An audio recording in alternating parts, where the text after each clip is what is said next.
Bonjour. La paracha de Vayeshev. La Torah commence à raconter que Yaakov il est de retour en Eretz Israël.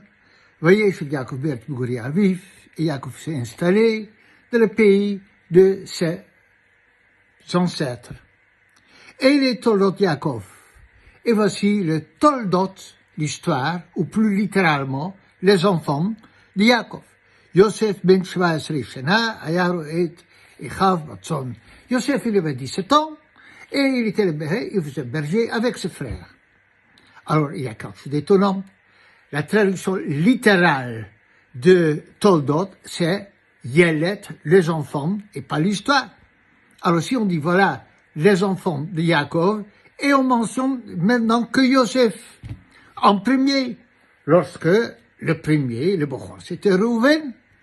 Question posée, même par le Gemara, dans un passage de Haggadah. Dit le Gemara va Bavatra, Davkuf Chav Gimel. Reuya haïta Bochora la Tzet Mirachia.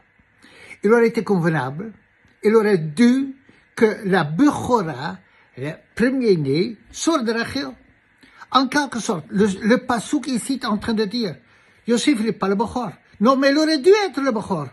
Parce que Rachel, c'était la femme initiale de Yaakov, qu'il avait prévu, s'il n'y avait pas la tricherie de Lavan. Et donc, Yosef, il devrait être le Bochor.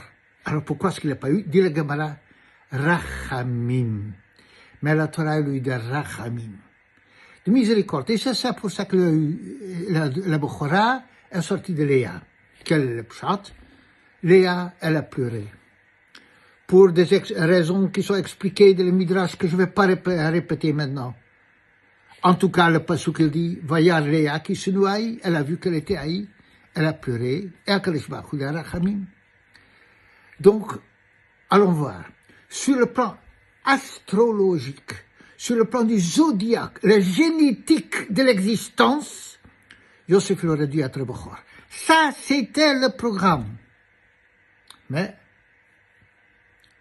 le monde, l'histoire, c'est pas tenu à la génétique, astrologique, autre chose. Pourquoi Rachamim? Qu'est-ce que ça veut dire? Tout simplement pour pitié pour Léa, alors on change tout? Je pense que c'est un peu plus profond. Léa n'était pas haïe, mais elle s'est sentie haïe. Alors, dans son sentiment d'haïe, elle a fait une tfila infiniment plus puissante que celle de Rachel. Celle qui se sent haïe, délaissée, frustrée, elle a prié tellement qu'Akadosh Baruch Hu était obligé d'avoir Rachamim et de lui donner son enfant. Donc, il y a une histoire génétique dans le cosmos. Mais cette histoire génétique, astrologique, n'a pas de fatalité. Il y a des choses qui peuvent changer l'histoire, et en particulier la tfila. Nous trouvons cette idée à d'autres endroits chez Chazal. Mais ici, c'est merveilleux. Rachamim, qui a été généré par la tfila de Léa. Et c'est pour cela que le monde ne s'est pas tenu au programme, mais c'est elle qui a le Bochor, malgré le fait que ça aurait dû être Yosef. Une mère a toujours de Rachamim. Elle prie pour ses enfants comme les pères prient rarement, ou bien comme les pères ne savent pas prier comme les enfants. On raconte, une histoire peut-être connue, que lorsque le Chazon Ish, une fois, avait besoin d'une opération chirurgicale, il était déjà sur la table de l'opération. J'ai demandé, est-ce que ma mère, elle sait que je me fais opérer? Non, ce n'était pas le cas. Il dit, alors il faut arrêter tout, il faut lui dire.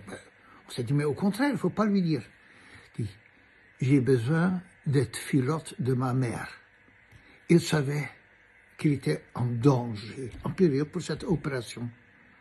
Seule la tfila d'une mère qui peut faire le poids, qui peut changer le décret et qui peut forcer le Rachamim d'Hachem. Chers tous, voilà l'idée que je voulais partager avec vous cette semaine. Shabbat shalom à tout le monde, à bientôt.